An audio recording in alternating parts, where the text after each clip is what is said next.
Hello नमस्कार दोस्तों, स्वागत है आपका आपके अपने YouTube चैनल फ्यूचर गोल्स में। आज का टॉपिक बहुत ही मज़ेदार है। मज़ेदार का मतलब ये है क्योंकि आज हम लोग पढ़ने वाले हैं स्टैटिक चार्ज को छोड़कर डायनेमिक चार्ज के पास पहुंचने के बाद अब हम लोग आने वाले हैं कि जब हम डायनेमिक चार्ज को, जो चार्ज हमारे पास में है, उसको ताकत लगवाएंगे, मीन्स उस पर फोर्स अप्लाई करेंगे। और फोर्स अप्लाई कैसे करेंगे, किस मेथड से हम उस पर फोर्स अप्लाई करेंगे, ये देखने वाली चीज़ होगी। तो हाँ, आज हम लोग डिस्कस करने वाले हैं ईएमएफ के बारे में, इलेक्ट्रोमोटिव फोर्स के बारे में, जिसे हम हिंदी में विद्युत वाहक बल कहते हैं। तो ये टॉपिक इसलिए अच्छा है क्योंकि इसमें बहुत सारे अच्छे अच्छे एग्जांपल्स दूंगा जिससे आपको अच्छा लगेगा, ठीक है ना। तो सबसे पहले कुछ सिंपल से क्वेश्चंस हैं, उनका आंसर कर दीजिए फटाफट। पहला क्वेश्चन ये है कि वाटरफॉल कैसे होता है, ठीक है। नंबर 2, आप अपने घरों में पानी का बहाव किधर से किधर देखते हैं। जो पानी बहता है ना घरों में, आपके घर के पास में या बाहर कहीं पर, किधर से किधर देखते हैं। नंबर 3, आप हमेशा किस स्टेट में रहना पसंद करते हैं। मतलब ये है कि आप हमेशा सोते रहना चाहते हैं, या आप जगते रहना चाहते हैं, या आप खड़े रहना चाहते हैं, या आप बैठे रहना चाहते हैं। खड़े रहना चाहते हैं, अगर आपके पास में ऑप्शन है कि आप खड़े हो सकते हैं, बैठ सकते हो, लेट सकते हैं, और आपको 5 घंटे ट्रैवलिंग करनी है, तो आप कौन सा ऑप्शन चुनेंगे, ठीक है ना। ये 3 क्वेश्चन आपको समझने हैं। तीनों में से सबसे पहले हम लोग स्टार्ट कर रहे हैं बेसिक टॉपिक। वो टॉपिक क्या है कि आपको ये बताना है, सबसे पहले सबसे मोस्ट और इम्पॉर्टेंट फैक्ट ये है कि पानी किस तरह फ्लो होता है या किधर से किधर जाता है, ठीक है।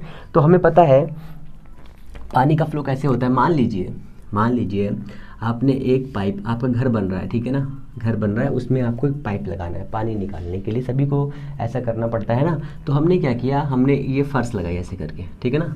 इस फर्श में हमने ऐसे एक पाइप लगा दिया, ये ऐसे करके, ये हमारी फर्श है, इसके ऊपर हमने पाइप लगा दिया ऐसे करके, तो पानी का फ्लो हो पाएगा, ठीक है, पहली कंडीशन।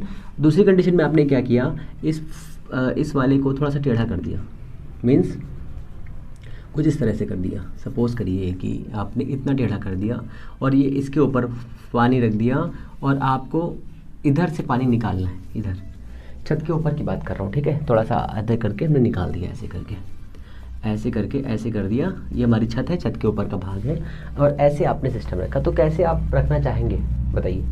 तो कहेंगे सर ऐसे रखेंगे तो पानी यहाँ से जा कर के ऐसे गिर जाएगा। सोचिए, इमेजिन करिए, अगर थोड़ा सा पानी का लेवल जो है ऐसे था तो पानी इसमें आएगा, यहाँ पर आराम से जाएगा भी नहीं जाएगा, भरता भी रहेगा। पर यहाँ पर क्या होगा, यहाँ पर पानी आएगा, आराम से साइड में बह जाएगा। ऐसा होगा कि नहीं होगा, ठीक है, पहली कंडीशन हो गई। अगर हम इसको ऐसे न करके कुछ ऐसे कर दें, ऐसे करके ऐसे कर दें, तो आई थिंक पानी बिल्कुल रुकेगा ही नहीं, फटाफट बह जाएगा ऐसे करके, है ना।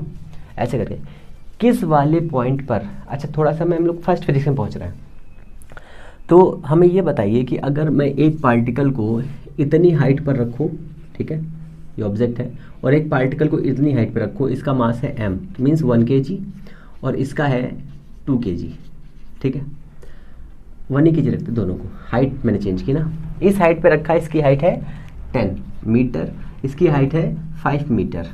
तो आप बता सकते हैं किसके पास में ग्रेविटेशनल एनर्जी ज़्यादा होगी, ग्रेविटेशनल पोटेंशियल एनर्जी ज़्यादा होगी, बता सकते हैं। ये पोटेंशियल एनर्जी का फॉर्मूला क्या होता है, पोटेंशियल एनर्जी का फॉर्मूला होता है mgh। m कितना है यहाँ पे 1, g कितना है 10 रहता है, h कितना है 10, कितना आया 100 जूल। 100 जूल यहाँ पे एनर्जी है। यहाँ पे कितनी एनर्जी है इस पॉइंट पर, इसको ले लीजिए a पॉइंट, इसको ले लीजिए b पॉइंट, ये हमारा a है, ये हमारा b है। ये कितना आ जाएगा 5, 1 × 5 × 10, 50 जूल। कौन ज़्यादा है बताइए, कौन ज़्यादा कौन कम। तो ये ज़्यादा ये कम है, ठीक है। अब इस वाले कॉन्सेप्ट को उठा के यहाँ पे लेके आइए। जब भी आप यहाँ पे लेके आएंगे तो यहाँ पर 100 जूल एनर्जी है, यहाँ पे 50 जूल एनर्जी है। तो सभी इस नेचर में प्रेजेंट हर एक चीज़ मिनिमम एनर्जी की स्टेट में रहना चाहते हैं। तो वाटरफॉल इस डायरेक्शन में होगा, ना कि ईस्ट से इस डायरेक्शन में। ये आपको पता भी है और आप बेसिक लाइफ में देखते भी हैं कि जो आपका पानी का फ्लो होता है, पानी का फ्लो इसलिए मैं बता रहा हूँ क्योंकि जो वाटर का फ्लो मैं इसलिए बता रहा हूँ क्योंकि वो घरों में आपको आसानी से मिल जाता है, देखने को मिल जाता है, ठीक है ना। तो यहाँ पर ये इधर बह रहा है, ठीक है। क्या पानी इधर बह सकता है? नहीं बह सकता। क्यों नहीं बह सकता?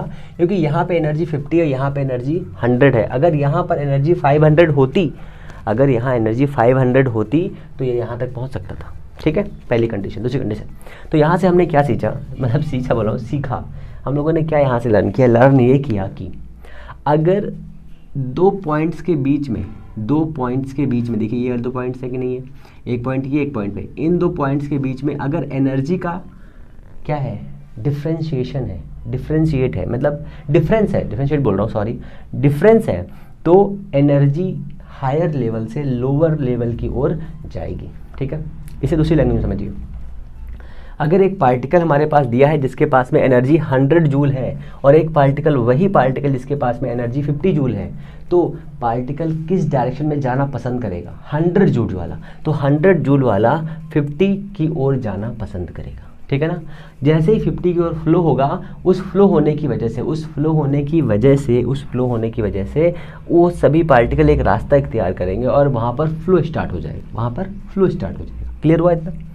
यही कॉन्सेप्ट हमें अपने उसमें अप्लाई करना है। दूसरा क्वेश्चन ये था कि अगर आपको 5 किलोमीटर 5 घंटे का ट्रेवल करना है, आप सबसे पहले खड़े हैं, फिर बैठे हैं, फिर लेटे, तीनों ऑप्शन आपके पास अवेलेबल हैं। तो सबसे पहले आप मुझे ये बताइए, सबसे कम एनर्जी आप किस में ख़त्म करते हैं? खड़े होने पे मैक्सिमम एनर्जी लगती है, बैठने में कम एनर्जी लगती है, और लेटने में और कम एनर्जी लगती है। ऐसा है कि नहीं? आपसे बोला जाए कि 10 घंटे खड़े हो जाइए, खड़े हो जाएंगे? नहीं। अच्छा, 5 घंटे बैठने के लिए बोले, बैठ जाएंगे? नहीं। और 5 घंटे लेटने के लिए बोले तो लेट सकते हैं? बिल्कुल लेट सकते हैं। 5 घंटे बैठ सकते हैं? नहीं बैठ पाएंगे, क्योंकि बैठने में ज़्यादा एनर्जी ख़त्म होती है, खड़े होने में और एनर्जी ख़त्म होती है, लेटने में सबसे कम एनर्जी लगती है। आपको ट्रैवल करना है, यहाँ से मान लीजिए बॉम्बे जाना है, 1 दिन का टाइम है, तो सबसे पहले आपको बैठने का टाइम मिलेगा तो आप बैठ जाएंगे, फिर लगा थोड़ी थकावट लगे तो लेट जाएंगे, फिर अगर लगा कि थोड़ा सा वो लग रहा है तो खड़े हो जाएंगे। ऐसा है नहीं, लेटे ही रहेंगे, लेट के बैठ सकते, थोड़ा सा अगर चेंज करना है एनर्जी को। ऐसे तो समझिए, कहने का मतलब ये है कि खड़े होने पर ज़्यादा एनर्जी खत्म होती है, इसलिए हम बैठ जाते हैं। बैठने पे भी हमको ज़्यादा एनर्जी लगती है, इसलिए हम लेट जाते हैं। सबसे कम एनर्जी लेटने पे लगती है, इसलिए हमें लेटने में ज़्यादा रिलैक्स लगता है। ऐसा है कि नहीं है? तो यहाँ पर सभी इस नेचर में प्रेजेंट हर एक चीज़ मिनिमम एनर्जी के फॉर्म में रहना चाहती है, इस वाले पॉइंट पर इस पार्टिकल के पास में 50 जूल एनर्जी थी, 100 जूल, यहाँ पर 50 जूल एनर्जी है, और यहाँ पर 0 जूल है, ज़ीरो जूल एनर्जी है। तो सभी पार्टिकल आप देखिए, जितने भी पार्टिकल कहीं पे रखे होंगे, वो सभी अर्थ पे रहना चाहते हैं, अगर हम अर्थ से किसी पार्टिकल को ऊपर उठाते हैं तो छोड़ देंगे, वहाँ पहुँच जाते हैं। क्यों? क्योंकि उनके पास मिनिमम एनर्जी की स्टेट है, इसलिए सारे पार्टिकल ऐसे रहना चाहते हैं। तो कहेंगे सर आप ईएमएफ पे ये क्यों समझा रहे हैं? क्योंकि हमें यही समझना है, क्योंकि ईएमएफ में क्या होगा, किसी एक चार्ज पार्टिकल को किसी एक जगह से दूसरी जगह घुमाना होगा ना अभी, इसलिए मैंने ये कॉन्सेप्ट पहले आपको क्लियर किया है, ठीक है ना। फिर अब आगे चलते हैं, अब हम लोग चलते हैं अपनी कॉन्सेप्ट पे। ये हमारा इतना हो गया, ठीक है, ओके, इतना हो गया। अब सोचिए, थोड़ा सा दिमाग लगाइए, और एक क्वेश्चन है, क्रॉस क्वेश्चन, कि अगर आपको आपकी जो टंकी छत के ऊपर रखी हुई है, उस टंकी में पानी भरना है, तो आप क्या करते हैं? कहेंगे सर मोटर चला लेते हैं। मोटर क्या काम करती है? तो मोटर ये काम करती है कि पानी को अर्थ से खींचती है, ठीक है, और आपके टंकियों में भर देती है, ठीक है, टंकियों में भर देती। कौन? मोटर ने क्या किया? एक्सटर्नल वर्क किया। मोटर ने अपने अंदर से एक वर्क किया, जिसे हम एक्सटर्नल वर्क कहेंगे, वो उसने वर्क किया और आपके टंकी में पानी भर गया। तो हमने क्या कहा? हमने भैया ये कहा कि हमारे पास ये मोटर है, इसका नाम क्या है? मोटर। इसको हमने कर दिया मोटर है, ये मोटर, मोटू नहीं मोटर। इस मोटर से हमने एक पाइप लगाया ऐसे करके, ठीक है, और यहाँ पर क्या है? यह हमारी अर्थ के नीचे गया है, ये हमारी अर्थ की सरफेस है, और हाँ ये हमारी अर्थ की सरफेस है, मान लीजिए ये अर्थ के अंदर का भाग है ना। और इस मोटर को हमने इसके अंदर निकाला और पानी यहाँ से ऐसे आया और इसके अंदर गया ऐसे करके। मोटर्स के दूसरे पाइप से यहाँ से होता हुआ एक दूसरा पाइप लगाया हमने यहाँ पर, और ये आपका सुंदर घर बना हुआ है, ये आपका सुंदर घर बना हुआ है, ये आपका सुंदर घर बना हुआ है ऐसे करके, ठीक है ना। और इस सुंदर घर के ऊपर ये रखा है टंकी, आपने ये आपने टंकी रखी हुई है ऐसे करके, ठीक है। इस टंकी में ये ऐसे गया, ओहो सॉरी, ये हमने इसको ऐसे कनेक्ट कर दिया और यहाँ से ऐसे गया और इसमें आकर के पानी को पूरा भर दिया ऐसे करके, ठीक है। ऐसा होगा कि नहीं होगा? तो इस मोटर ने यहाँ से पानी को खींचा और इसको ऊपर लेकर के गया और यहाँ पे स्टोर कर दिया। किसके पास एनर्जी है? मोटर के पास भी। मोटर के पास में क्या है? एनर्जी, एनर्जी है, ठीक है। इस एनर्जी से इसने तो खींचा वाटर को, वाटर के एक मॉलिक्यूल को H2O को खींचा और ऊपर से लेकर के यहाँ से लेकर के यहाँ लेकर के आया और यहाँ से लेकर के इसमें इसने वर्क किया होम में और फाइनली अर्थ में चला गया ऐसे करके। कुछ ऐसा हुआ कि नहीं हुआ? नहीं सर, हो गया। अब इसी एक्शन को हमें यहाँ समझना है। कैसे समझना है? सोचिए, क्या पानी अपने मन से यहाँ से यहाँ पहुँच सकता था? नहीं। क्यों नहीं पहुँच सकता था? क्योंकि यहाँ पर इसके पास में जो है मिनिमम एनर्जी के फॉर्म में था ये। अब जब हम इसे एक्सटर्नल एनर्जी देंगे तो ये ऊपर जाएगा, और देंगे और जाएगा, और देंगे और जाएगा, फाइनली ये यहाँ पर पहुँच जाएगा जब हम इसे एक्सटर्नल एनर्जी दे देंगे। बट ईएमएफ के केस में क्या होगा? हमारे पास एक सेल होगा। सेल, सर सेल क्या होता है? तो ठीक है, सेल दो टाइप के होते हैं। सेल करता क्या है? सेल केमिकल एनर्जी को मैकेनिकल एनर्जी में या लाइट एनर्जी में या इलेक्ट्रिकल एनर्जी में या जिस चाहे उस फॉर्म में हम कन्वर्ट कर सकते हैं, ठीक है। डिफरेंट यूज़ होते हैं। बेसिकली जो हम लोग यूज़ करते हैं वो होता है कि सेल जो है इलेक्ट्रिकल एनर्जी में कन्वर्ट करता है केमिकल एनर्जी को इलेक्ट्रिकल एनर्जी में सेल कन्वर्ट करता है। तो हमने एक लिया है सेल, तो सेल पहले क्या होता है समझ लीजिए। सेल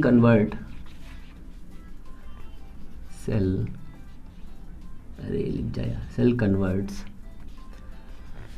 केमिकल एनर्जी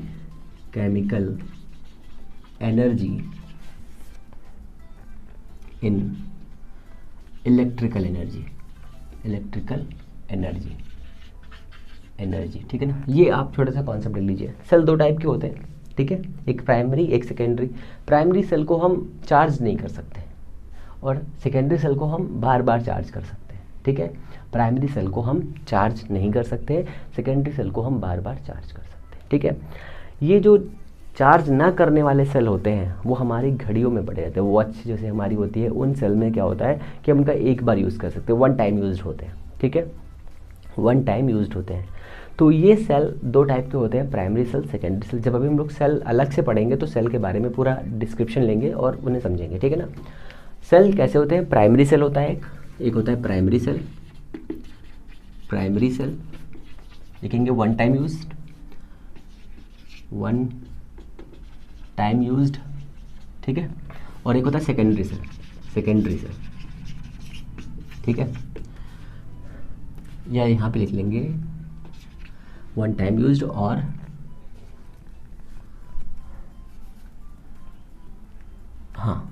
इरिवर्सिबल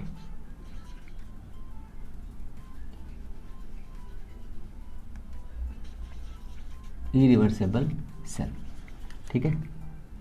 और यहाँ क्या लिखेंगे? Reversible cell, many time used, ठीक है ना। ओके, बस सिंपल लिखना और कुछ नहीं। तो ये इरिवर्सिबल सेल होते हैं, मीन्स इनको बार बार चार्ज नहीं कर सकते हम लोग, और ये वाले सेल जो होते हैं ना बार बार चार्ज कर सकते हैं, मैनी टाइम यूज़ कर सकते हैं, ठीक है। सिंपल तरीका है और कुछ नहीं। सर यही सेल बेसिक होते हैं कि और कुछ भी सेल होते हैं? बहुत सारे सेल होते हैं, ठीक है ना। ये मैंने आपको बेसिक सेल बताया। अब सेल की जो बेसिक तरीका है बनाने का, जो हम लोग लैब में बनाते हैं, वो सेल कैसे बनाएंगे? तो हमारे लिए सबसे पहले हमारे पास कुछ बेसिक चीज़ें होनी चाहिए। तो ये हमारे पास एक बीकर है, ठीक है, या कंटेनर बोल सकते हैं, ठीक है, ऐसे करके। ओके, इस कंटेनर में हमने एक इलेक्ट्रोलाइट भर दिया है, ठीक है। तो इलेक्ट्रोलाइट हमने जैसे भरा इसके अंदर, तो ये है इलेक्ट्रोलाइट। पहले एक एक कॉन्सेप्ट को समझिए। एक बीकर लिया हमने, ठीक है, एक हमने छोटा सा बीकर ले लिया। इस बीकर को, ग्लास का बीकर हमने इसको ले लिया, ठीक है। इस बीकर में हमने भर दिया इलेक्ट्रोलाइट। कौन सा इलेक्ट्रोलाइट? तो इलेक्ट्रोलाइट बहुत सारे होते हैं, ठीक है, इलेक्ट्रोलाइट बहुत सारे होते हैं, जैसे NH4Cl होता है, अमोनियम क्लोराइड जिसे हम कहते हैं, H2SO4 होता है, HCl का भी होता है, बट हमने यहाँ पर लिया है H2SO4। हमने यहाँ लिया है H2SO4। ये क्या है? एक इलेक्ट्रोलाइट है। ये क्या है? एक इलेक्ट्रोलाइट है, इलेक्ट्रोलाइट, ये एक इलेक्ट्रोलाइट है। इस इलेक्ट्रोलाइट का जो आयोनाइजेशन होगा वो कैसे होगा, तो इसकी आयोनाइजेशन इक्वेशन होगी H2SO4 is equal to 2H plus SO4 minus minus. तो इसके अंदर 2H प्लस के भी बहुत सारे आयन्स होंगे, ठीक है, इसके अंदर 2H प्लस के भी बहुत सारे आयन्स होंगे, 2H प्लस के बहुत सारे आयन्स होंगे, और SO4 माइनस माइनस के भी बहुत सारे आयन्स होंगे। तो इस माइनस माइनस को हम 2 माइनस लिख लेते हैं ना, तो SO4 2 माइनस के बहुत सारे आयन्स होंगे ऐसे करके, ठीक है, बहुत सारे आयन्स होंगे। अगर ये बहुत सारे आयन इसके अंदर हैं, ठीक है, अगर इसके अंदर बहुत सारे आयन्स हैं तो वो आयन्स क्या कर सकते हैं, तो वो आयन्स एक पोटेंशियल डिफरेंस जनरेट करेंगे, बट अपने मन से तो करेंगे नहीं, तो हमें क्या करना पड़ेगा, तो हमें इसके अंदर पहले एक सेल बनाना पड़ेगा, ठीक है। सेल बनाने के लिए हमें क्या चाहिए, तो सेल बनाने के लिए हमारे पास एक बीकर होना चाहिए, इलेक्ट्रोलाइट होना चाहिए, कुछ इलेक्ट्रोड्स होने चाहिए, कुछ वायर होने चाहिए, और करंट को मेज़र करने के लिए एमीटर होना चाहिए, वोल्टेज को मीटर करने के लिए वोल्ट मीटर होना चाहिए। इतनी चीज़ें हमारे पास होनी चाहिए, और सॉल्यूशन बनाने के लिए वाटर होना चाहिए, ठीक है। आप चाहें तो वाटर की जगह पर सीधे सीधे ये ले सकते हैं, ठीक है, वाटर नहीं बनाना है तो ऐसे ले लीजिए। तो हमने ले लिया इलेक्ट्रोड्स। तो इलेक्ट्रोड्स क्या होते हैं, तो मेटल के रॉड, मेटल के रॉड जैसे जिंक है, कार्बन है, कॉपर है, ठीक है, ऐसे करके स्टील है, ऐसे करके बहुत सारे रॉड्स बनाए जाते हैं, ठीक है ना। तो ये आपके लैब में होंगे, ये ताला बंद होगा उसमें वो कोई दिखाता नहीं है, वो बंद ही रहते हैं बस, ठीक है ना। तो जिंक का या कॉपर का या कार्बन का रॉड हम यूज़ करते हैं। जब हम लोग सेल डिस्कस करेंगे तो उसमें डीपली उसको पढ़ेंगे, ठीक है ना, परेशान मत होइए। तो ये हमारे पास इतना इलेक्ट्रोलाइट है, इसके अंदर इस टाइप के आयन है, मैंने 2 बनाए हैं, बहुत सारे आयन्स होंगे कब, आयोनाइजेशन के बाद में। तो हमने क्या किया, इस बीकर के अंदर हमने क्या किया, थोड़ा सा बड़ा बनाता हूँ ना, बहुत छोटा लग रहा है ये, इतने में मज़ा नहीं आएगा, तो मैं कर लेता हूँ इतना सा बड़ा, अब ठीक लगेगा, क्योंकि इतने में मज़ा ना आ रहा था भाई। ये ओके, ये हमारा इतना हो गया। अब मैं इसमें बनाता हूँ कुछ आयन्स। तो ये हमारे पास में ऐसे करके ये दिया हुआ है, तो यहाँ पर 2H प्लस भी हैं बहुत सारे, SO4 माइनस 2 माइनस भी बहुत सारे हैं, और SO4 2 माइनस, ऐसे करके कुछ मैं आयन बना रहा हूँ जिससे आपको समझने में आसानी रहे। 2H plus, SO4 2 minus, 2H plus, ठीक है, ऐसे करके बहुत सारे आयन्स इसमें रहेंगे, और ये हमारा सोल्यूशन रहेगा, ठीक है। इसके अंदर हमने एक रॉड डाल दी कॉपर की, इस रॉड कॉपर को हम क्या कहेंगे, इसे हम कहेंगे इलेक्ट्रोड, इलेक्ट्रोड कहेंगे। सर कौन सा इलेक्ट्रोड है ये, तो कैसे मालूम चलेगा, तो इसके लिए आपको थोड़ा सा केमिस्ट्री में जाना पड़ेगा। उस केमिस्ट्री में हमें क्या बताया जाता है कि जो स्टैंडर्ड पोटेंशियल डिफरेंस होता है, इलेक्ट्रोड पोटेंशियल डिफरेंस जो होता है वो कितना होता है, कैसे फाइंड करते हैं, जब हम किसी भी रॉड को है ना, किसी भी इलेक्ट्रोड को किसी सोल्यूशन में डालते हैं, ठीक है, किसी सोल्यूशन में डालते हैं, तो वो सोल्यूशन की वजह से वो रॉड के पास में कुछ पोटेंशियल आ जाता है, कभी वो पोटेंशियल नेगेटिव आता है, कभी वो पोटेंशियल पॉजिटिव आता है, ये सभी हम लोग उससे पढ़ते हैं, एफिनिटी की वजह से ऐसा होता है। तो यहाँ पर जैसे ही हमने ये कॉपर की रॉड इसके अंदर इंसर्ट करी, ये कॉपर है, ठीक है, और ये हमने जिंक की रॉड इंसर्ट करी इसके अंदर। जब हम कॉपर की रॉड इंसर्ट करते हैं तो क्या होता है, और जिंक की इंसर्ट करते हैं तो क्या होता है, जैसे ही हम जिंक की रॉड इसके अंदर इंसर्ट करते हैं तो जिंक के पास में एक नेगेटिव पोटेंशियल क्रिएट हो जाता है, और इसके पास में एक पॉजिटिव पोटेंशियल क्रिएट हो जाता है। इस एक्शन को कहते हैं मानक इलेक्ट्रोड विभव, मीन्स स्टैंडर्ड इलेक्ट्रोड पोटेंशियल। ये कैसे जनरेट होता है, जब हम किसी रॉड को या किसी इलेक्ट्रोड को उसी रॉड के टाइप के सॉल्यूशन में डालते हैं, तो इसके अंदर ये जाने के बाद में इसके अंदर एक एक्शन होता है जिसकी वजह से जिंक का रॉड नेगेटिव हो जाता है, कॉपर रॉड पॉजिटिव हो जाता है। ये कैसे होता है भी हम लोग समझेंगे इसको। ये इतना हो गया, ये हमारे पास इतना सोल्यूशन दिया हुआ है। जैसे ही हमने इसको कॉपर के इसके अंदर डाला तो हम देखते हैं कि ये पॉजिटिव, ये नेगेटिव बनता है। तो सर नेगेटिव कैसे बनेगा ये, तो नेगेटिव ऐसे बनेगा, देखिए जिंक और सल्फेट, तो जिंक सल्फेट बन सकता है और कॉपर सल्फेट बन सकता है, दोनों बन सकते हैं। बट ये जिंक सल्फेट किस लिए बनाता है, तो सबसे पहले आप ये समझिए H2SO4 के पास में 1000 जूल की एनर्जी थी, ठीक है। इसमें H2SO4 मॉलिक्यूल बनाए रखने के लिए 1000 एनर्जी खर्च करनी पड़ रही थी इसको, 1000 जूल, 1000 जूल खत्म कर रहा था। बट जब उसने देखा कि जिंक भी यहाँ पर अवेलेबल है और कॉपर भी यहाँ पर अवेलेबल है, तो कॉपर के साथ में कॉपर का सल्फेट बनाने के लिए, कॉपर का सल्फेट बनाने के लिए H2SO4 और कॉपर सल्फेट, इन तीनों में से कौन सा सल्फेट बनाना इजी है?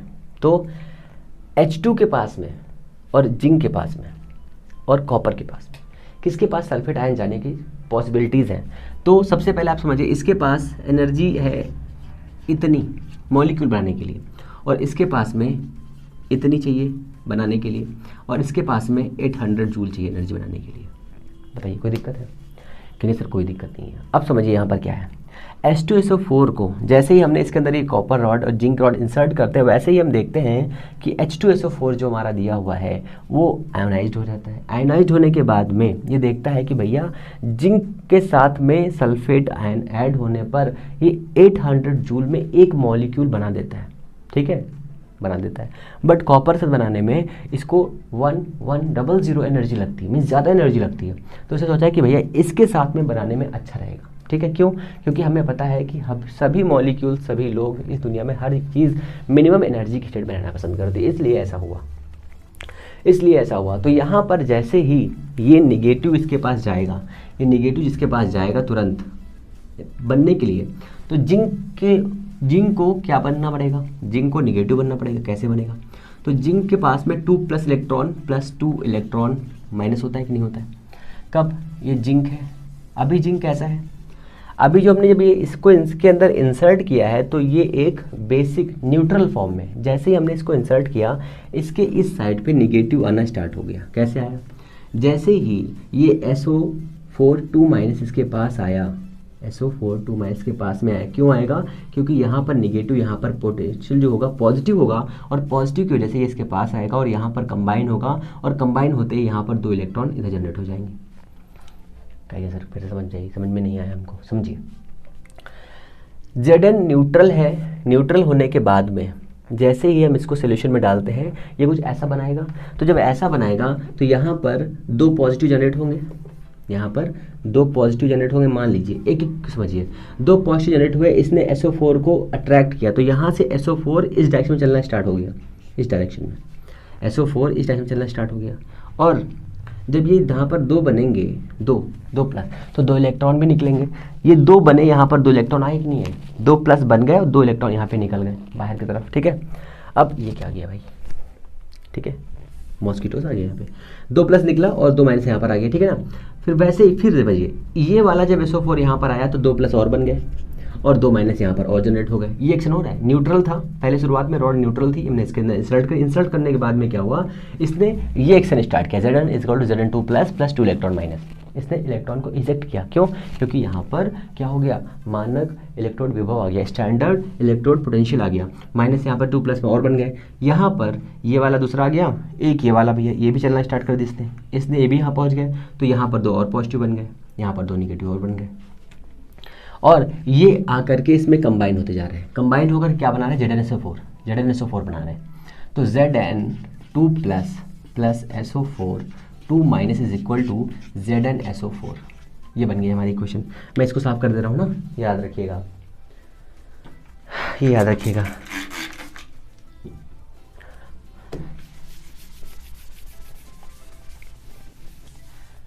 ओके, इतना क्लियर है? बताइए कोई दिक्कत है? नहीं दिक्कत है। तो यहाँ पर बन गया माइनस। अब कहेंगे सर यहाँ पर प्लस क्यों बन गया? तो सोचिए, तो जो यहाँ पर 2H प्लस दिया हुआ था, माइनस समझ में आ गया ना कैसे बना? माइनस इलेक्ट्रॉन यहाँ पर बहुत सारे, यहाँ पर इलेक्ट्रॉन का बहुत सारे कॉन्सेंट्रेशन बढ़ जाएगा, ठीक है ना, इलेक्ट्रॉन्स बहुत सारे बन गए। यहाँ पर प्लस कैसे आएगा सोचिएगा। अब जो 2H बचे थे उनका मोशन भी इस डायरेक्शन में होना स्टार्ट हो जाएगा। कैसे? क्योंकि ये तो माइनस बनने वाला है, ये क्यों, ये तो माइनस बन गया, ये प्लस बनने वाला है। अब जब ये प्लस बनेगा, तो कैसे बनेगा बताइए, कैसे बनेगा? यहाँ पर तो पहले प्लस बन गए हैं, तो यहाँ पर बनेगा माइनस, यहाँ पर बनेगा माइनस, यहाँ पर बनेगा माइनस। इसको मैं थोड़ा हटा दूँ समझाने के लिए, इसको हटा देता हूँ। ओके, ठीक है। अब जो ये इलेक्ट्रॉन है ये यहाँ से सर्किट जब कंप्लीट करेंगे तो यहाँ से घूम के यहाँ पर आएंगे और ये वाले जो 2H दिए हुए हैं ये इस तरफ मोशन करना स्टार्ट करेंगे, इस तरफ यहाँ आना स्टार्ट करेंगे, इस डायरेक्शन में, ठीक है, इस डायरेक्शन में आना स्टार्ट करेंगे। और यहाँ पर आ करके जो इलेक्ट्रॉन यहाँ पर आएंगे, सर्किट कंप्लीट करने के बाद जो इलेक्ट्रॉन यहाँ पर आएंगे उन इलेक्ट्रॉन के साथ में ये कंबाइन होकर के क्या बनाएंगे, 2H plus 2 electron minus is equal to H2 और गैस बना के छोटे छोटे से बबल बना करके हवा में उड़ जाएंगे H2 के, ठीक है, H2 के बबल बना के हवा में उड़ जाएंगे। अब इसके आगे सीन समझिए, यहाँ पर प्लस बन गया है और हमने क्या किया, यहाँ पर लगाया हमने अपना, यहाँ पर मैंने लगाया अपना रेजिस्टेंस, ये हमने रेजिस्टेंस लगा दिया, रेजिस्टेंस ये, ठीक है, और इस रेजिस्टेंस को यहाँ पे जोड़ दिया। तो समझिए फिर से बहुत ध्यान से मन लगा के चीज़ों को समझ लीजिए, क्योंकि एक बार में चीज़ समझ में आनी चाहिए। ये हमारा सेल बन गया है, इस सेल के पास में पॉजिटिव आ गया, SO4 इधर आ गया। ये जिंक वाला जो था ये निगेटिव इलेक्ट्रोड है, तो इसको हम एनोड बोल देंगे, चलिए एनोड बोल देते हैं, एनोड हो गया ये हमारा। और ये हमारा हो गया कैथोड, ये हमारा हो गया क्या, कैथोड, ये हमारा हो गया कैथोड, ये हमारा हो गया कैथोड। अब यहाँ पर जो चार्ज आया है negative negative negative negative negative, ये निगेटिव आया है, ये निगेटिव इधर क्यों फ्लो करेगा, हमने सर्किट कंप्लीट कर दिया, सर्किट कंप्लीट करने के बाद में ये निगेटिव चार्ज इधर क्यों भागेगा, पहली कंडीशन, ठीक है। और इसको भागने के लिए एनर्जी कहाँ से मिलेगी, दूसरी कंडीशन। तो सबसे पहले आप समझिए, जब मैंने आपको बताया था शुरुआत में, जब H2SO4 टूट रहा था, जब हमने जिंक की रॉड इंसर्ट करी, वैसे ही H2SO4 आयोनाइज्ड होना स्टार्ट हो गया। आयोनाइज्ड होना इसलिए स्टार्ट हुआ क्योंकि इसको नेचर में एग्जिस्ट होने के लिए 1000 जूल एनर्जी की रिक्वायरमेंट थी, ठीक है। बट कंडीशन अप्लाइड, जब हमने जिंक की रॉड इसमें इंसर्ट करी और कॉपर की रॉड इंसर्ट करी, तो हम देखते हैं जिंक को जिंक सल्फेट बनाने के लिए 800 जूल ही एनर्जी रिक्वायरमेंट है। तो इसने क्या किया, इसको खुद ने आयोनाइज्ड कर लिया। आयोनाइज्ड करने के बाद में ठीक है, आयोनाइज्ड कर लिया। आयोनाइज्ड होने के बाद में इसने, सल्फेट ने इसके साथ में, जिंक के साथ में अपने संबंध को बना लिया, ठीक है।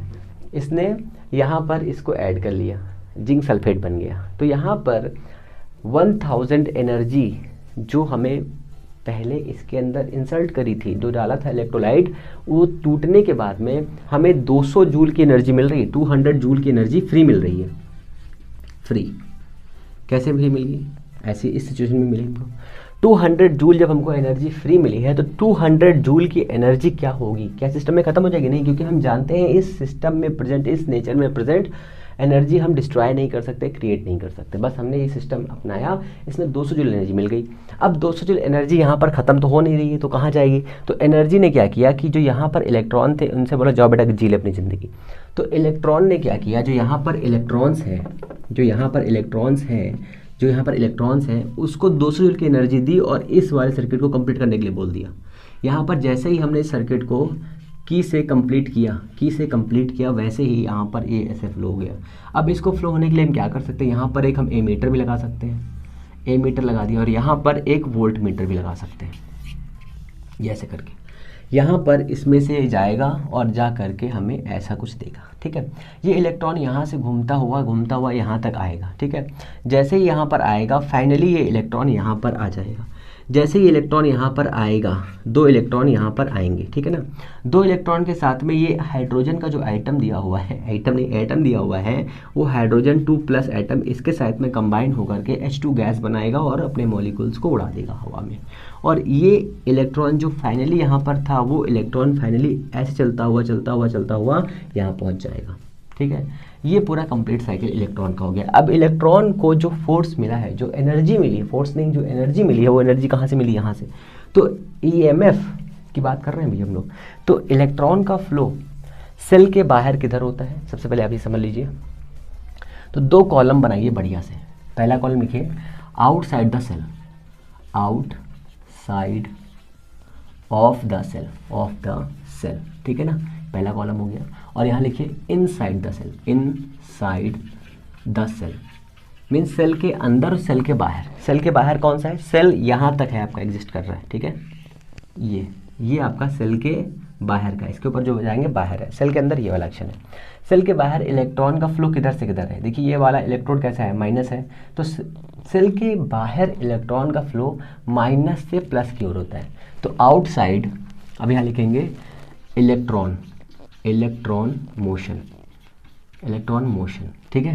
यहाँ क्या लिखेंगे, positive terminal to, terminal to negative terminal, ठीक है, सॉरी निगेटिव से पॉजिटिव, निगेटिव से पॉजिटिव, निगेटिव से पॉजिटिव टर्मिनल की ओर ये जाएगा, ठीक है ना, पहली कंडीशन। कंडीशन नंबर 2 पे आइए, इसको मैं साफ कर रहा हूँ, आप लोगों ने लिख लिया होगा आई होप। फिर इसके बाद ये मैं बताता हूँ, ठीक है। Inside the cell, inside cell की बात करिए, क्या इलेक्ट्रॉन यहाँ से यहाँ तक आएगा, करंट फ्लो हो जाएगी, नहीं, पूरे सर्किट में घूमना चाहिए ना इलेक्ट्रॉन ऐसे करके। तो इनसाइड द सेल क्या हो जाएगा, इनसाइड किधर है, ये देखिए ये पॉजिटिव टर्मिनल है कि नहीं है, इनसाइड द सेल किधर होगा, positive terminal to, terminal to negative terminal, terminal, ठीक है ना, ओके, ये इतना हो गया। अब आइए इलेक्ट्रॉन का फ्लो तो हो गया इनसाइड, अब आइए करंट, करंट मोशन या मोशन ऑफ करंट लीजिए। हमें पता है कि करंट का मोशन प्लस से माइनस की ओर होता है, बट किधर, सेल के बाहर, सेल के बाहर किधर होता है, पॉजिटिव टू निगेटिव टर्मिनल, और इधर कितना आ जाएगा, निगेटिव टू पॉजिटिव टर्मिनल। कैसे देखिए, यहाँ पर इलेक्ट्रॉन का मोशन किस डायरेक्शन में, इलेक्ट्रॉन का मोशन है इस डायरेक्शन में, ठीक है ना, और करंट का मोशन किधर है, इस डायरेक्शन में, ये, ठीक है। और अगर मैं इन सबको हटा दूं यहाँ से, इन चेतन चेतनियों को हटा दूं, तो यहाँ पर इलेक्ट्रॉन का मोशन कुछ इस डायरेक्शन में है, ठीक है, ये हमारा इलेक्ट्रॉन का मोशन है, इलेक्ट्रॉन का किधर का मोशन है, इलेक्ट्रॉन का मोशन है इधर, और इसके अपोजिट ये वाला मोशन जो है ये किसका है, करंट का। अब करंट देखिए पॉजिटिव से नेगेटिव की ओर जा रही है कि नहीं आ रही है, सही है, गलत है, ये पॉजिटिव टर्मिनल है आपका, ये तो मैंने आपको समझाने के लिए बताया था। तो ये आपका पॉजिटिव टर्मिनल है, पॉजिटिव टर्मिनल से निगेटिव टर्मिनल की ओर करंट जा रही है, कब, आउटसाइड द सेल। तो आउटसाइड ऑफ द सेल, एक चित्र आप यहाँ ऐसे बना लीजिए समझने के लिए आपके लिए, जिससे आपको बहुत ही ईजी हो जाएगा समझना कि कैसे क्या चीज़ें हैपेंड होंगी यहाँ पर। तो ये हमारा एक बैटरी है, इस बैटरी के अंदर ये 2 इलेक्ट्रोड दिए हुए हैं, जैसे कि आपके घरों में बैटरी रहती है, मैं वैसे बना रहा हूँ, ठीक है। ये वाला यहाँ पर लिखा हुआ है प्लस, ये लिखा है प्लस, और ये लिखा है माइनस, ये लिखा हुआ है माइनस, ठीक है ना। तो ये हमने ऐसे लगाया रेजिस्टेंस, ठीक है, और ये हमने से कनेक्ट कर दिया। तो ये हमारा करंट का डायरेक्शन है आई, और ये हमारा है निगेटिव टर्मिनल, ये हमारा है पॉजिटिव टर्मिनल, ठीक है ना, ये हमारी है आई, ठीक है ना। करंट का मोशन है, ये हमारा क्या है, outside, outside of the cell, ये है inside the cell, inside the cell, ठीक है ना। एक और फिगर बनाइए छोटा सा, ऐसे करके यहाँ एक इलेक्ट्रोड बना लीजिए ऐसे करके, और यहाँ पे एक इलेक्ट्रोड और बना लीजिए। अब यहाँ पे एक रेजिस्टेंस लगाइए और ऐसे करिए, ये मोशन बनाइए इलेक्ट्रॉन का, ठीक है, ये पॉजिटिव टर्मिनल है, ये नेगेटिव टर्मिनल है, और इधर दिखाइए इलेक्ट्रॉन का मोशन, ठीक है ना। ये क्या है, आउटसाइड, आउटसाइड, ये है इनसाइड, ठीक है ना। क्लियर हो गया, ये कॉन्सेप्ट याद रखिए और चीज़ों को अच्छी तरह से दिमाग में सेट रखिए। अब चलते हैं हम एक्चुअल अपने टॉपिक के ऊपर, ईएमएफ के ऊपर। अब हम लोग आते हैं ईएमएफ के ऊपर, ये हम लोग ने लिख लिया सही से, क्योंकि इसको समझने के बाद ही ईएमएफ समझ में आएगा, क्योंकि इसके बिना समझ में ही ना आता। क्यों? क्योंकि जब हमें कॉन्सेप्ट ही नहीं पता होगा कि एनर्जी कहाँ से आई है, एनर्जी हम क्यों बोल रहे हैं, फोर्स क्यों नहीं बोल रहे हैं, तो चीज़ें क्लियर ही नहीं होंगी, और क्लियर नहीं होंगी तो मज़ा नहीं आएगी, मज़ा आना ज़रूरी है। अच्छा, एक चीज़ आप लोगों ने देखी, कहेंगे सर क्या, बहुत ही इंटरेस्टिंग चीज़ थी इस बहुत ही सुंदर और अच्छी चीज़ थी। क्या कि नेचर में ऐसा सिस्टम बनाया है, ठीक है, मतलब जो हमारी प्रकृति है, सुंदर सी प्रकृति है, उसने ऐसा सिस्टम बनाया है कि प्रकृति से देख देख के लोग इंस्पायर हो करके, इसको भी साफ कर देते ना, इंस्पायर हो करके उनको अप्लाई करते हैं लाइफ में। अब बताइए क्या ज़रूरत थी नेचर को कि मिनिमम एनर्जी की स्टेट को फॉलो करें? क्या ज़रूरत थी? कोई ज़रूरत नहीं थी ना, फिर भी। पर क्या कर सकते हैं, नेचर नेचर होता है। नेचर जो है नेचर होता है सर। अच्छा, नेचर और नर्चर में अंतर पता है आपको क्या होता है? इंग्लिश का वर्ड पूछ लिया मैंने आपसे। तो अब हमारे पास है ईएमएफ, हमें फाइंड करना है। ईएमएफ की कहानी अब आपको बहुत अच्छी तरह समझ में आएगी क्योंकि आपने आधे से ज़्यादा कॉन्सेप्ट क्लियर कर लिया है, मज़ा आ जाएगी। अब सोचिए, ईएमएफ की बात करते हैं। एक सेल बनाता हूँ बड़ा सा, उस सेल में अब एक बार रिकैप कर दूंगा, करने के बाद में फिर सेल के बारे में और चीज़ समझेंगे। ये सेल है हमारा, ठीक है, ये हमारा सेल का बॉक्स है, बक्सा जिसे कहते हैं। यहाँ पर हमने एक बैटरी लगाई है, टर्मिनल जिसे कहते हैं, बैटरी बोल रहा हूँ, ये बैटरी हमने बनाई है और यहाँ पर लगा दिया हमने दूसरा टर्मिनल। इसको बोल देंगे पॉजिटिव टर्मिनल, इसको बोल देंगे निगेटिव टर्मिनल, ठीक है ना। इस टर्मिनल से एक हमने रेजिस्टेंस जोड़ दिया, ठीक है, रेजिस्टेंस को हमने जोड़ दिया ऐसे करके, ये रेजिस्टेंस ऐड हो गया, इसका नाम दे दिया हमने आर, ठीक है।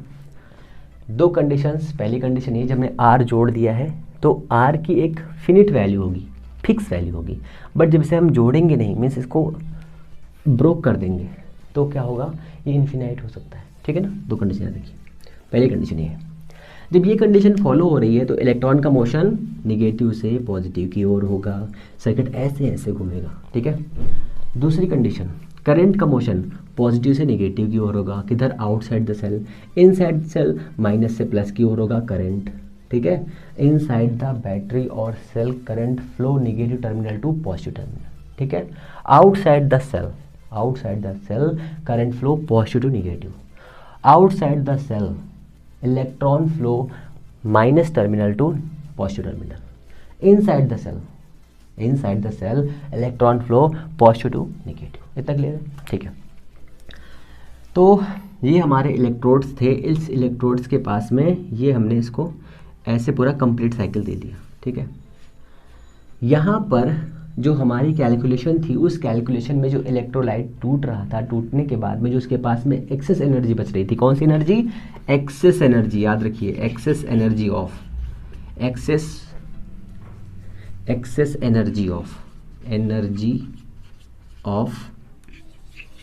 इलेक्ट्रोलाइट, ठीक है। एक्सेस एनर्जी ऑफ इलेक्ट्रोलाइट के पास में कितनी बची थी, 200 जूल। ये मैंने कैलकुलेट किया था। एक्चुअल में हमें यहाँ पर कुछ एनर्जी मिलेगी, उसकी वैल्यू हम रखेंगे E, ये एनर्जी रखेंगे, ठीक है। इस एनर्जी के साथ में जो यहाँ पर इस इलेक्ट्रोड के पास में इलेक्ट्रॉन फ्लो होगा, इलेक्ट्रॉन जो बचा हुआ होगा, इस इलेक्ट्रॉन को सर्किट कंप्लीट होने पर यहाँ से पूरे सर्किट में घुमाने के लिए जितनी एनर्जी चाहिए, उस एनर्जी का नाम है इलेक्ट्रोमोटिव फोर्स। एक्चुअल में ये एक फोर्स नहीं है, एक्चुअल में electromotive force is the not a force, it is only energy। ये आपको याद रखना है, ये एक एनर्जी है, आपको याद रखना है, ठीक है। जो इलेक्ट्रोमोटिव फोर्स है वो एक एनर्जी, इसलिए हम इसे इलेक्ट्रोमोटिव फोर्स ना कह करके बोलते हैं EMF, ठीक है। EMF इसको रिप्रेजेंट करते हैं एप्टा से। कई बुक्स में E लिखा है, कई बुक्स में एप्टा लिखा हुआ है, डिफरेंट टाइप में, तो हम लोग इसे एप्टा से रिप्रेजेंट करेंगे मैक्सिमम कंडीशंस में। कहीं कहीं हम E भी यूज़ कर लेंगे, जैसे आपके न्यूमेरिकल्स में E लिखा हुआ है तो वहाँ पर E से सॉल्व करना पड़ेगा, ठीक है ना। तो E हो गया। अब इसे अपने बेसिक और बुक के जो लैंग्वेज लिखी उसके अकॉर्डिंग सॉल्व करते हैं। यहाँ पर जो पॉजिटिव चार्ज है, निगेटिव चार्ज सॉरी, इस निगेटिव चार्ज के पास में एक इलेक्ट्रॉन था। हमने बोला कि यहाँ पर एक टेस्ट चार्ज है। इस टेस्ट चार्ज को, इसको हटा दीजिए यहाँ से, इस टेस्ट चार्ज को जो निगेटिव है, टेस्ट चार्ज जो निगेटिव है, इस पूरे सर्किट में यहाँ से यहाँ, इधर से इधर, इधर से इधर और इधर से इधर और इधर से इधर, इधर से इधर और यहाँ से यहाँ तक, इस वाले पॉइंट से स्टार्ट करके मीन्स ए वाले पॉइंट से स्टार्ट करके इस पाथ से होते हुए यहाँ तक लाने में जितनी एनर्जी लगेगी, रिड्यूस होगी, उस एनर्जी का नाम क्या है? उस एनर्जी का नाम है ईएमएफ। ठीक है, तो ईएमएफ क्या हो गया? ईएमएफ हो गया आपका एक ऐसा फोर्स, सच है गलत, एक ऐसी एनर्जी जो किसी भी एक चार्ज को या डिफरेंट टाइप के चार्ज को या मैनी चार्जेस को किसी भी एक सर्किट में कंप्लीट घुमाने के लिए रिस्पॉन्सिबल होगा। उस एनर्जी को क्या कहेंगे? उस एनर्जी को कहेंगे ईएमएफ। तो डिफिनेशन सर क्या है? पर यूनिट चार्ज को पूरे सर्किट में फुल या कंप्लीट सर्किट में घुमाने के लिए जितनी एनर्जी चाहिए पर यूनिट चार्ज का मतलब सर क्या होता है? तो पर unit charge Q0 is equal to 1 coulomb. ठीक है, 1 कूलम चार्ज को पूरे सर्किट में घुमाने के लिए जितनी एनर्जी चाहिए उस एनर्जी को हम क्या कहते हैं? उस एनर्जी को कहते हैं ईएमएफ। तो यहाँ से इसको यहाँ से यहाँ तक लाने के लिए जितना हमें वर्क डन करना पड़ेगा, एनर्जी वर्क डन तो होती है ना, तो W A से लेकर के B से लेकर के C से लेकर के D से लेकर के E से लेकर के F से लेकर के A तक, तो W A B C D E F A इतना वर्क डन जो हमें करना पड़ेगा पर यूनिट चार्ज पर, वो क्या कहलाएगा? EMF कहलाएगा। ठीक है ना, सिंपल लैंग्वेज में लिख सकते हैं कि A to A complete cycle में, ऐसे लिखने की कोई ज़रूरत नहीं, मैंने बहुत सारे पॉइंट ले लिए इसलिए ऐसा हो गया। तो एप्टा is equal to W by Q0। तो W बाई Q0, क्या यहाँ पर W बाई Q0 जो एनर्जी है उसे जूल में लिखना बेहतर रहेगा? नहीं। तो हम यहाँ पर हमें पता है कि V इज इक्वल टू होता है W अपॉन Q0। अभी हम लोगों ने पोटेंशियल को जब हम लोग क्लियर करेंगे सही से इसके अकॉर्डिंग तब हम इसे समझेंगे। तो हम लोग पोटेंशियल पढ़ चुके हैं, पोटेंशियल के according V equal W by Q0 होता है, जहाँ पर क्या होता है? किसी भी पर यूनिट चार्ज को इन्फिनिटी से किसी भी इलेक्ट्रिक फील्ड के अंदर लाने में जितना वर्क डन करना पड़ता है उसे हम क्या कहते हैं? उसे हम कहते हैं पोटेंशियल। दोनों की वैल्यू सेम है कि नहीं सेम है? तो इसका यूनिट क्या हो जाएगा? तो EMF का यूनिट हो जाएगा EMF एप्टा is equal to W upon Q0, वो आपका हो गया फॉर्मूला। ठीक है, पर यूनिट चार्ज को पूरे सर्किट में घुमाने के लिए या पूरी एक कंप्लीट साइकिल क्रिएट करने के लिए, बनाने के लिए जितना वर्डन करना पड़ेगा वो वर्डन कितना होगा? W, और ये इसका फॉर्मूला होगा A is equal to W by Q। या फिर एक ऐसे the ratio between the circuit complete work done W upon Q0 is equal to एप्टा। ठीक है, तो ये आपका इतना हो गया। अगर ये इतना हो गया है तो इसकी यूनिट कितनी होगी? तो सर सबसे पहले आई यूनिट, तो इसकी यूनिट हो जाएगी वोल्ट। ठीक है, क्यों वोल्ट? क्यों? क्योंकि इसकी भी यूनिट वोल्ट होती है, इसकी भी यूनिट वोल्ट हो जाएगी। डायमेंशन ये आप निकालेंगे। ठीक है, क्यों? क्योंकि आप लोगों ने पोटेंशियल के डायमेंशन को क्रिएट करके रखा है, इसलिए आप निकालेंगे। चाहे तो निकाल भी सकते हैं। कैसी क्वांटिटी है? क्वांटिटी कैसी है? तो क्वांटिटी ये है स्केलर है। तो हम लोग डायमेंशन निकाल लें, क्या निकाल लेते हैं? ML2T-2 अपॉन AT, ML2T-3A-1 इसकी हो जाएगी डायमेंशन। ठीक है ना, स्केलर क्वांटिटी हो जाएगी। ये आपका इलेक्ट्रोमोटिव फोर्स है, इसे EMF कहते हैं। ठीक है, ये इतनी क्वालिटीज़ हैं, छापिए, आगे भी चलते हैं हम लोग। ओके, चलिए, अभी बहुत सारी चीज़ें इसकी बाकी हैं, अभी जो है बहुत सारी चीज़ें बाकी हैं। तो मैं फॉर्मूला यहाँ पे लिखता हूँ, एप्टा is equal to W upon Q0, ये आपका हो गया फॉर्मूला। ठीक है ना, ये डिफिनेशन लिखी हुई है, और इसको भी साफ कर देते हैं, इसकी की ज़रूरत नहीं चाहिए, क्योंकि अब हमें यहाँ पर कुछ और बताना है। ठीक है ना, सबसे पहले हमें ये समझना होगा कि जो इसके अंदर इलेक्ट्रोड हमने लिए हैं, वो इलेक्ट्रोड कैसे होते हैं। क्या वो तो कुछ ऐसी टाइप की प्लेटें होती कि नहीं होती है इलेक्ट्रोड्स में? अब अगर आपने बैटरी देखी है तो उस बैटरी में इस टाइप के इलेक्ट्रोड्स होते हैं। ठीक है ना, सबसे पहले आप ये सोचिए कि जो हमारा इलेक्ट्रोमोटिव फोर्स है, EMF है, जो हमारा डिपेंडेंसी ऑफ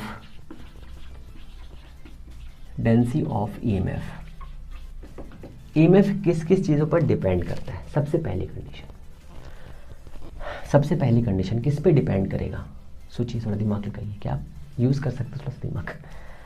जैसा कि आपको पता है ये एक एनर्जी है, ये एक एनर्जी है, ये एक एनर्जी है, तो शेप पर तो डिपेंड करने से रही, शेप और साइज पर डिपेंड करने से रही, ठीक है ना। तो क्या लिखेंगे, EMF proportional to shape the power 0।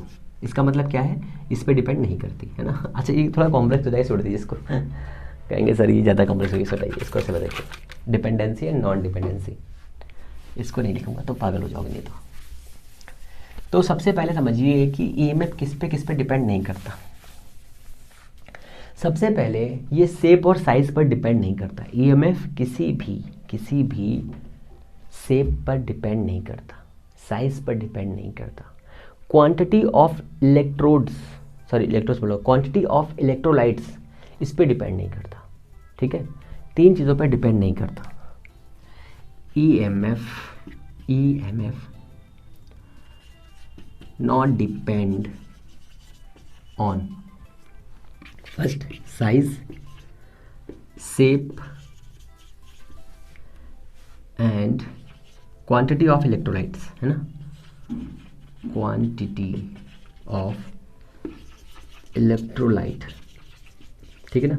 Means कहने का मतलब ये है, अगर आपके पास में 1 kg आपके पास में H2SO4 है, 1 लीटर H2SO4 है, अगर उसका EMF 100 है तो 50, अच्छा मैं एग्जांपल देता हूँ ना, ये हमारे पास एक सेल है, इस सेल के अंदर 500 ml H2SO4 है, इसका EMF है 1.5 वोल्ट, और यहाँ पर यही same to same 1 litre H2SO4 है, ठीक है, इसका भी EMF कितना होगा, इसका भी हो जाएगा 1.5 वोल्ट, ठीक है ना।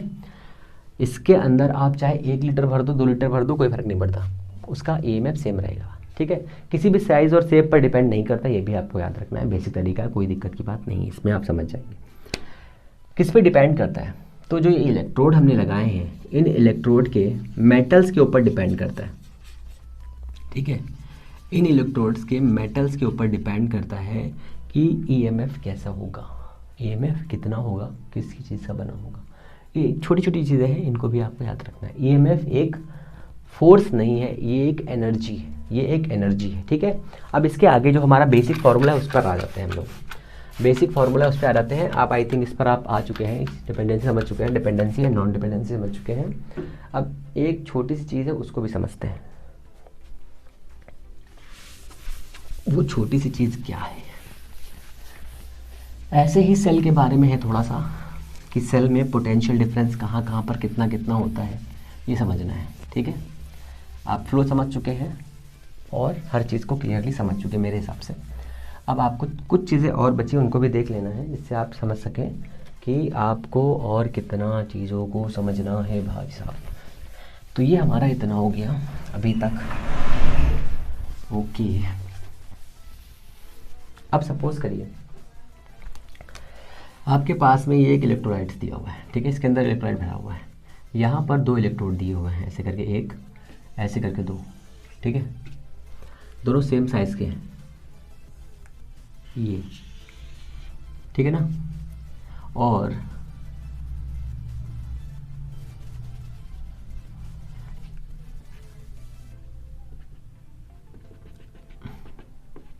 यहाँ पर सब लिक्विड इलेक्ट्रोलाइट भरा हुआ है आपका, ठीक है। तो ये वाला पॉजिटिव टर्मिनल है, ये नेगेटिव टर्मिनल है।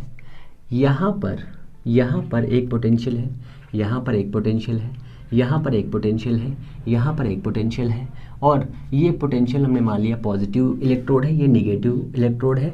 इस इलेक्ट्रोड के बीच में हमने एक रेजिस्टेंस क्रिएट किया हुआ है, और इसके बीच में हमने ये रेजिस्टेंस R लगा दिया हुआ है, ठीक है। ये वाला पॉइंट ले लीजिए A, इसको दे दीजिए A, ये हो गया B, ये हो गया C और ये हो गया D। तो सबसे पहले आप समझिए VC बड़ा है VD से, VD बड़ा है VA से, और VA बड़ा है VB से, ठीक है। कैसे समझना है, ये वाला जो आपके पास में जो यहाँ पर VD दिया हुआ है, VD आपके पास में है, मान लीजिए कितना ले लूँ हम ले लेता हूँ प्लस का 1.5 वोल्ट। VC कितना है, VC है 2 वोल्ट प्लस का।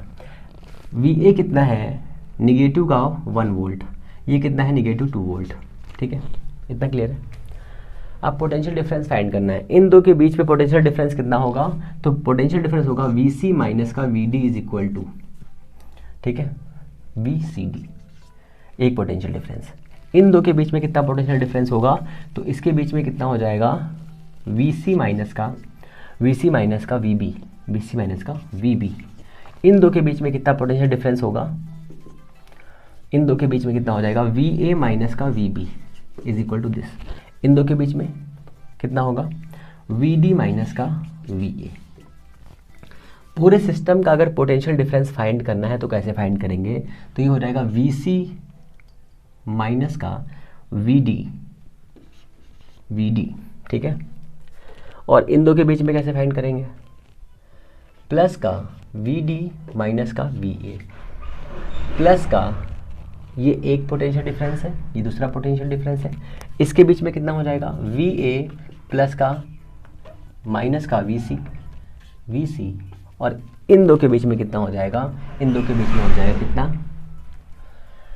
अभी तो इन दो के बीच में हमने निकाल लिया है, इनके बीच में निकाला VC माइनस VD, पहली हो गई। इसके बीच में निकाला VD माइनस VA हो गया। इनके बीच में फाइंड के पोटेंशियल डिफरेंस कितना हो जाएगा, VA माइनस VC हो गया। और इन दो के बीच में कितना हो जाएगा बताइए, VC माइनस, ओ सॉरी ये B है ये B है भाई साहब, B, ठीक है ना, बस हो गया।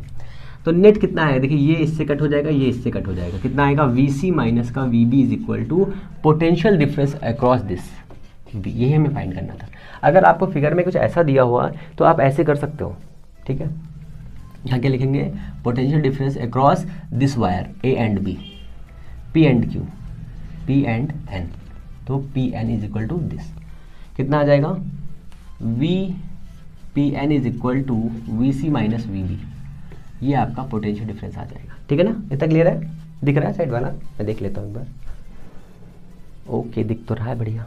ठीक है, अब आते हैं फॉर्मूले पर, अब आते हैं अपने फॉर्मूले के ऊपर, सॉरी ये भी चीज़ें आपको पता होनी चाहिए, इसलिए मैंने आपको बता दिया। ठीक है, अब आते हैं इनसाइड रेजिस्टेंस पर और आउटसाइड रेजिस्टेंस के ऊपर, ये तो बताना ना आगे आपके टॉपिक पे ये है कि नहीं है, हाँ आपके टॉपिक पे यही दिया हुआ है। Okay,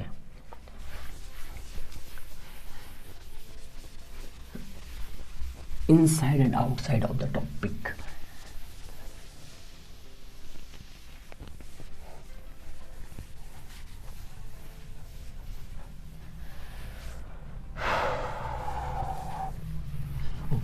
okay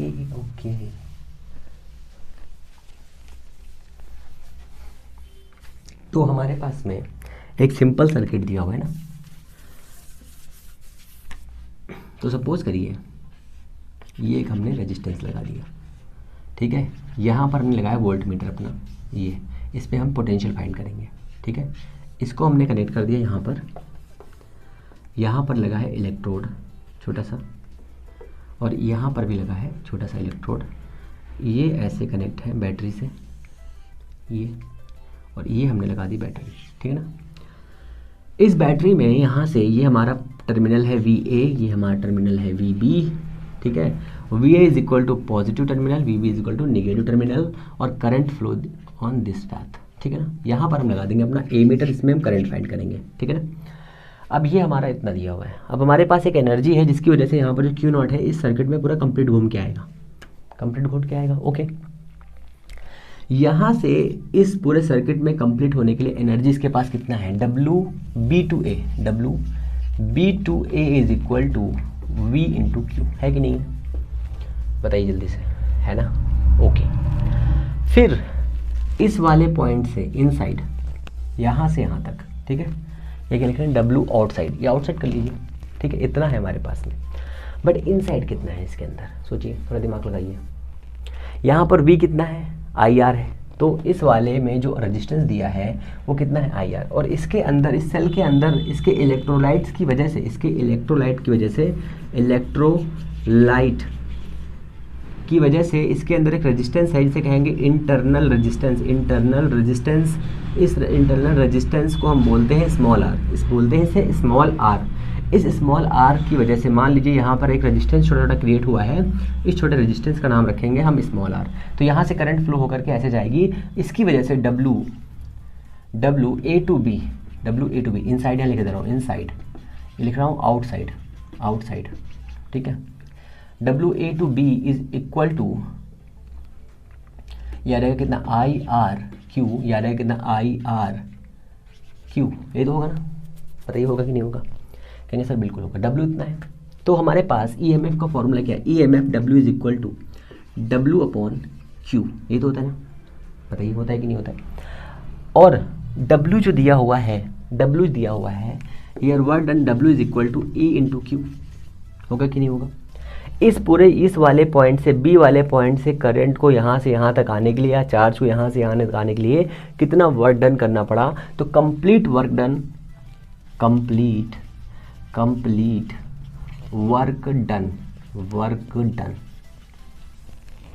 in B to A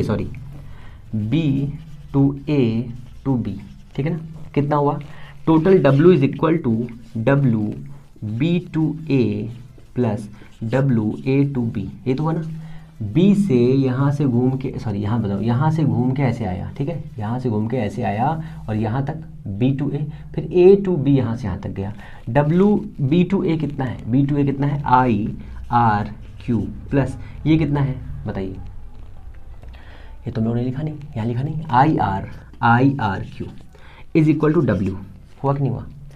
total work done इतना है, और पूरे इस टोटल को चार्ज को घुमाने के लिए कितना वर्क डन होता है? इतना होता है कि नहीं होता है? अगर यहाँ से हम क्यू कॉमन करके डब्ल्यू बाई क्यू कर दें तो कितना आ जाएगा? आई आर प्लस का आर आएगा कि नहीं आएगा? कहेंगे सर बिल्कुल आएगा। डब्ल्यू बाई ई क्या होता है? डब्ल्यू बाई क्यू होता है एप्टा ई। हियर एप्टा E is equal to I R plus का आर। ये आपका आ गया एप्टा ई, ठीक है। एप्टा इस टोटल बैटरी या सेल के अंदर प्रेजेंट ईएमएफ है। ईएमएफ एक एनर्जी है, जो एनर्जी इस चार्ज को दी गई है। इस चार्ज को, कौन सा चार्ज? इस क्यू चार्ज को यहाँ से इस पूरे सर्किट में घुमाने के लिए जितनी एनर्जी लगेगी वो एनर्जी इसके पास में है, ठीक है। जैसे ये चार्ज इसमें से फ्लो होगा, इस वोल्ट मीटर में एक टुन से लाइट आएगी, और लाइट से हम उसका मेज़र कर लेंगे कितने वोल्ट का ये झटका दे रहा है। यहाँ पर जितने वोल्ट से जाएगा, जितनी करंट से जाएगा, इस ए मीटर से फाइंड कर लेंगे, करंट की वैल्यू हम यहाँ से रख लेंगे। ये आर हमारे पास गिवन होगा, गिवन की वैल्यू रख लेंगे। क्यू चार्ज यहाँ पर जाएगा, क्यू का कोई मतलब नहीं है, तो हमें इस सेल का ईएमएफ मालूम चल जाएगा। Net current I, total resistance, external resistance, इसे लोड रेजिस्टेंस भी कहते हैं, और ये आर स्मॉल आर है जिसे हम इंटरनल रेजिस्टेंस कहते हैं। तो इंटरनल रेजिस्टेंस के बारे में थोड़ी सी बातें हैं, वो भी जरा देख लीजिए फटाफट। इंटरनल रेजिस्टेंस किसे कहते हैं? What is the internal resistance? Internal resistance, ठीक है। तो इंटरनल रेजिस्टेंस बैटरी के अंदर प्रेजेंट इलेक्ट्रोलाइट के कारण, ठीक है, के कारण जनरेट होता है, ठीक है। जो इलेक्ट्रोलाइट होता है, उस इलेक्ट्रोलाइट के अंदर बहुत सारे चार्ज पार्टिकल होते हैं। चार्ज पार्टिकल का मतलब आयनाइज्ड पार्टिकल होते हैं, कुछ प्लस होते हैं, कुछ माइनस होते हैं। उन चार्ज पार्टिकल की वजह से उसमें लगातार टक्कर होती रहती है, कोलिजन्स होते रहते हैं। कोलिजन्स की वजह से उसके अंदर एक रेजिस्टेंस क्रिएट होता है। उस रेजिस्टेंस को हम क्या कहते हैं? उस रेजिस्टेंस को हम कहते हैं इंटरनल रेजिस्टेंस। इंटरनल रेजिस्टेंस जो इसके अंदर फ्लो होने वाले इलेक्ट्रॉन का जो पाथ है, उस पाथ को तोड़ने की कोशिश करते हैं। ये भी रेजिस्टेंस का कारण हो सकता है। ये बोल सकते हैं कि इंटरनल रेजिस्टेंस जो होता है वो इलेक्ट्रोलाइट के द्वारा करंट को स्टॉप करने के लिए, करंट को रोकने के लिए जो एक्सटर्नल काम करना पड़ता है, अवरोध क्रिएट करना पड़ता है, वॉल्स क्रिएट करनी पड़ती है, उसे हम कहते हैं इंटरनल रेजिस्टेंस। इंटरनल रेजिस्टेंस किसी भी सेल के अंदर प्रेजेंट एक ऐसी क्वालिटी है जिसकी वजह से सेल के अंदर बहने वाली करंट को रोकने के लिए, फ्लो होने वाली करंट को रोकने के लिए जो भी एक्शन लिया जाता है उसे हम रेजिस्टेंस कहते हैं, इंटरनल रेजिस्टेंस कहते हैं। इंटरनल रेजिस्टेंस का काम क्या है? जो इसके अंदर फ्लो ऑफ इलेक्ट्रॉन है या फ्लो ऑफ करंट है, इसे रोकने का काम करता है। इसे रोकने का काम करता है। किस पे डिपेंड करता है? तो हमें पता है कि रेजिस्टेंस किन चीज़ों पे डिपेंड करता है। रेजिस्टेंस डिपेंड करता है लेंथ पे, ठीक है। रेजिस्टेंस डिपेंड करता है एरिया ऑफ इलेक्ट्रोड्स पे, और रेजिस्टेंस जो है आपका डिपेंड करता है, रेजिस्टेंस आपका डिपेंड करता है सबसे इंपॉर्टेंट कॉन्सेंट्रेशन ऑफ लिक्विड या concentration of metal, concentration of a electrolyte पे डिपेंड करता है। तो 3 चीज़ें लिख लेते हैं। नंबर 1, इसे हम आर से डिनोट करते हैं। सबसे पहली बात, इसका भी रेजिस्टेंस नाम है तो इसका भी यूनिट ओम हो जाएगा। सबसे पहले depend on length. We know that R is equal to rho L upon A, ये फॉर्मूला होता है, आपको याद रखना है। तो small R is equal to rho L upon A. तो यहाँ पर लेंथ क्या होगी? ये लेंथ होगी, इलेक्ट्रोड जितनी दूरी पर होंगे उसका रेजिस्टेंस उतना ज़्यादा होगा, ठीक है ना। तो R proportional to L. L क्या है? लेंथ ऑफ, या लिखो depend on length, depend of length of electrode, length of electrode, length of electrode, distance between, है ना, डिपेंड ऑन डिस्टेंस बिटवीन लिखो, है ना, 2 electrodes, distance between distance between 2 electrodes. Electrodes क्या है? इलेक्ट्रोड्स, ये इलेक्ट्रोड्स, इन दोनों इलेक्ट्रोड्स के बीच की डिस्टेंस जितनी होगी, जैसे मान लो बहुत दूर है, मान लो ये इलेक्ट्रोड बहुत दूर है, इतनी दूर है तो रेजिस्टेंस ज़्यादा लगेगा, है ना। तो R proportional to L. If L increase then R increase, पहली condition. If L decrease and R decrease, ठीक है। एल क्या है? ये एल है हमारी, ये हमारी एल है, ठीक है। चाहो तो फिगर बना सकते हैं हम लोग, बिल्कुल बना सकते हैं, कोई दिक्कत की बात नहीं है। तो ये हमारी एक बैटरी हो गई, ये हमारा हो गया इलेक्ट्रोड, ये हमारा हो गया इलेक्ट्रोड। बैटरी बना लो फटाक से, कोई दिक्कत नहीं है, जितने फिगर बनाओगे उतने अच्छा रहेगा, ठीक है। ये इसकी लेंथ है एल, ठीक है, और ये इसके अंदर एल दिया हुआ है। ये क्या है? इलेक्ट्रोड लिख देता हूँ, इलेक्ट्रोड, ठीक है ना। Number 1, number 2, area of electrode, area of electrode, ठीक है। एरिया ऑफ इलेक्ट्रोड में क्या आएगा? आर प्रोपोर्शनल टू 1/a, ठीक है। नंबर 3 पे आ जाइए, कॉन्सेंट्रेशन ऑफ इलेक्ट्रोलाइट मीन्स वैद्युत अपघट्य की जो सांद्रता होती है उसके ऊपर। तो कैसे डिपेंड करता है?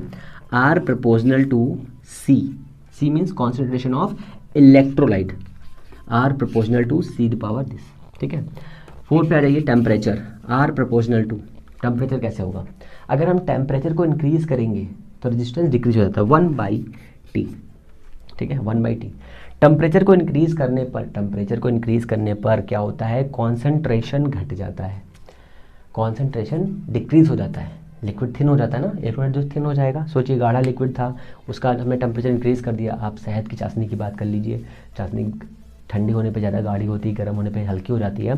तो टेम्परेचर इंक्रीज करने पर रेजिस्टेंस कम हो जाता है, टेम्परेचर डिक्रीज करने पर रेजिस्टेंस इंक्रीज हो जाता है, ठीक है। टेम्परेचर को डिक्रीज करने पर कॉन्सेंट्रेशन बढ़ जाता है, ठीक है, और कॉन्सेंट्रेशन बढ़ाने से रेजिस्टेंस क्या हो जाता है बताइए? बढ़ जाता है, ठीक है ना। तो ये हमारा इतना रेजिस्टेंस का मामला है, ये हमारा छोटा सा फॉर्मूला है। अब इस फॉर्मूले की जो बेसिक कंडीशंस होंगी, इस फॉर्मूले की बहुत सारी कंडीशंस हैं, टर्म्स हैं, इन कंडीशन को हम लोग नेक्स्ट वीडियो में देखेंगे, क्योंकि ये वीडियो बहुत बड़ा हो चुका है फाइनली, और इस कंडीशन को हम लोग देखेंगे नेक्स्ट वीडियो में, ठीक है। तो आप लोग, आज का टॉपिक बहुत लेंथी था, बहुत ही थ्योरिकल टाइप का था, तो आई होप आप लोग को कुछ अच्छी चीज़ लगी होंगी, कुछ मज़ेदार चीज़ें भी थी। एक मज़ेदार चीज़ ये थी कि हाँ, हम देखते हैं कि नेचर में जिसके पास ज़्यादा पैसा होता है लोग उसके पास चले जाते हैं। लड़कियों की बात कर रहा हूँ फाइनली, लड़कों की बात नहीं कर रहा हूँ। और साथ में ये भी आप याद रखिए, देखिए नेचर भी ऐसा करता है तो आपके साथ में भी ऐसा होगा। इसलिए आप सभी लोग बेहतर भविष्य की कामना करते हुए अच्छे से पढ़ाई करिए, मस्त रहिए, बिंदास रहिए, खुश भी रहिए, और इसके नोट्स बनाते रहिए। चीज़ें समझ में नहीं है तो एक चीज़ को 2-3 बार देखिए, है ना। लगातार पढ़ते रहिए, क्लासेस मिलती रहेंगी, मज़ा भी करते रहिए। हम लोग मिलते हैं नेक्स्ट वीडियो में। आपको अपना प्यार ऐसे ही बनाए रखना है। तब तक के लिए क्या करना है? आप लोगों को खुश रहना है, पढ़ते रहना है, बिंदास रहना है। तब तक के लिए नमस्कार।